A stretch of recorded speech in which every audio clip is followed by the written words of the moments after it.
তো বৃষ্টির দিন, তার উপরে ঘুম। সকালে উঠতে যে এত দেরি হয়ে যাবে আমি ভাবতেও পারিনি। আসসালামু আলাইকুম। চলে আসলাম রেগুলার রান্না নিয়ে। সারা রাত বৃষ্টি হওয়ার কারণে কখন যে সকাল হলো বলতেই পারিনি। উঠেই দেখি সকাল 9টা বেজে গেছে। আমি সব সময় সকাল 6টা থেকে 7টার মধ্যে উঠে যাই। এখানে আমি দুটো আম ছুলে নিয়ে নিয়েছি আর নিয়ে নিয়েছি কিছুটা মুড়ি। এটা দিয়ে আজকে আমরা নাস্তা করব। আমার বাবুটাও একটা চামচ নিয়ে আমার সাথে আম আর মুড়ি মিক্স করছে।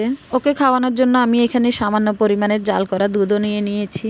আমি নাস্তাটা শেষ করে সব কাজ গুছিয়ে আমি চলে গেলাম রান্নাঘরে। প্রতিদিন আমার দুপুরের রান্না বেলা 12টার মধ্যে শেষ হয়ে যায়। আজকে অনেকটা লেট হয়ে গিয়েছে। এখানে আমি লইট্টা মাছ রান্নার জন্য যা যা মশলা লাগে সব কিছু দিয়ে আমি কষিয়ে নিচ্ছি। মশলাটা কষানো হয়ে গেলে আমি পরিষ্কার করে রাখা লইট্টা মাছগুলো দিয়ে দিব। মাছগুলো আমি ভালোভাবে মশলার সাথে মিক্স করে ঢাকনা দিয়ে ঢেকে রান্না করে নিব। এদিকে আমি 4 পিস পাঙ্গাস মাছ নিয়ে নিয়েছি। লবণ, হলুদ আর সামান্য একটু মরিচের গুঁড়ো দিয়ে আমি মেখে 15 মিনিটের জন্য রেখে দিব।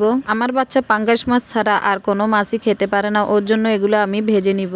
এদিকে আমার লইট্টা মাছটা প্রায় হয়ে এসেছে। অন্য চুলায় একটা পাইপিন দিয়ে দিলাম ভেন্ডি ভাজি করার জন্য। পরিমাণ মতো তেল দিয়ে আমি বেশ খানিকটা পেঁয়াজ কুচি দিয়ে দিব।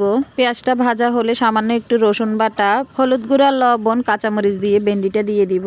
এদিকে আমার লইট্টা মাছ রান্নাটা হয়ে গিয়েছে। এখন আমি ধনিয়া পাতা কুচি দিয়ে চুলা থেকে নামিয়ে নিব।